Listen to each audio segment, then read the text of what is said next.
Bismillahirrahmanirrahim. Assalamualaikum warahmatullahi wabarakatuh. Sahabat yang dirahmati Allah, memiliki ayah yang bernama Nabi Zakaria alaihi salam. Nabi Yahya alaihi salam terlahir dari rahim seorang ibu yang bernama Isya, yang merupakan seorang ibu yang sudah berusia lanjut. Nabi Yahya alaihissalam merupakan anak yang sangat dinantikan kehadirannya oleh Nabi Zakaria alaihissalam. Sebab ibunya Nabi Yahya alaihissalam adalah seorang perempuan yang mandul. Sehingga mereka berdua terus berdoa kepada Allah Subhanahu wa taala penuh harap agar Allah Subhanahu wa taala segera memberikan mereka momongan.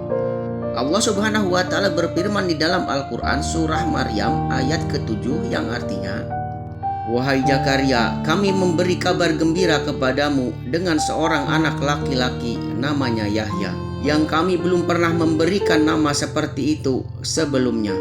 Al-Qur'an surah Maryam ayat ke-7. Sejak kecil Nabi Yahya alaihissalam diajari untuk memahami dan menghafal ajaran-ajaran yang terkandung di dalam kitab Taurat dan Zabur.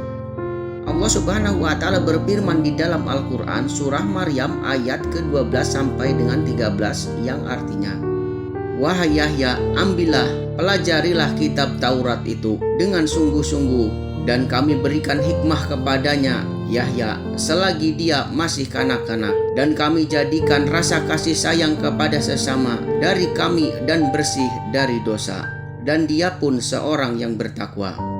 Al-Quran surah Maryam ayat ke-12, 13.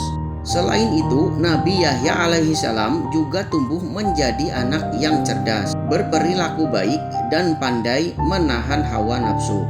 Ini juga dijelaskan di dalam Al-Quran surah Ali Imran ayat ke-39 yang artinya, Allah menyampaikan kabar gembira kepadamu dengan kelahiran Yahya yang membenarkan sebuah kalimat firman dari Allah, panutan, berkemampuan menahan diri dari hawa nafsu, dan seorang nabi di antara orang-orang soleh.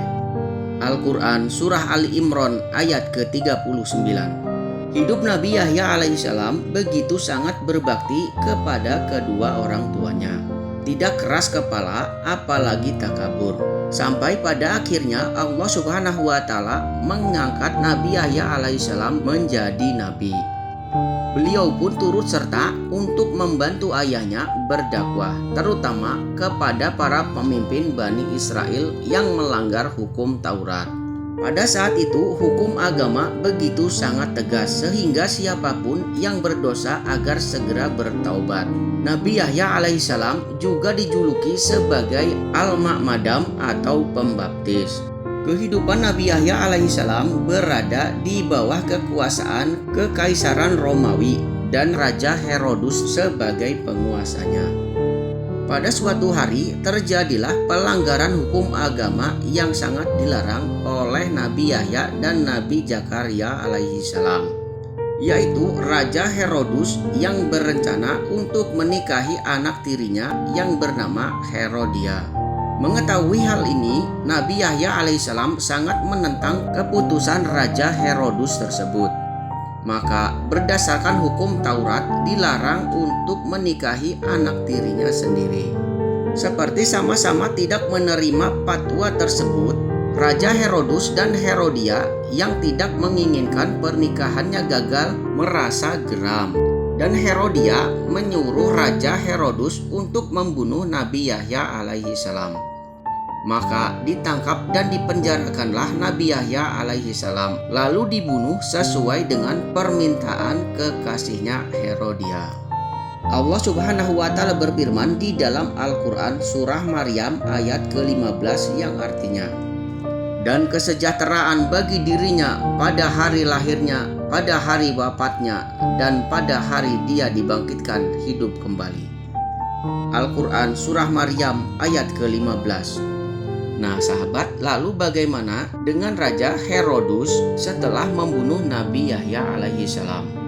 Raja Herodus pun diberi ajab oleh Allah Subhanahu wa taala yang teramat pedih, sesuai dengan firman Allah Subhanahu wa taala di dalam Al-Qur'an surah Ali Imran ayat ke-21 yang artinya, Sesungguhnya orang-orang yang mengingkari ayat-ayat Allah dan membunuh para nabi tanpa hak alasan yang benar, dan membunuh orang-orang yang menyuruh manusia berbuat adil, sampaikanlah kepada mereka kabar gembira, yaitu azab yang pedih.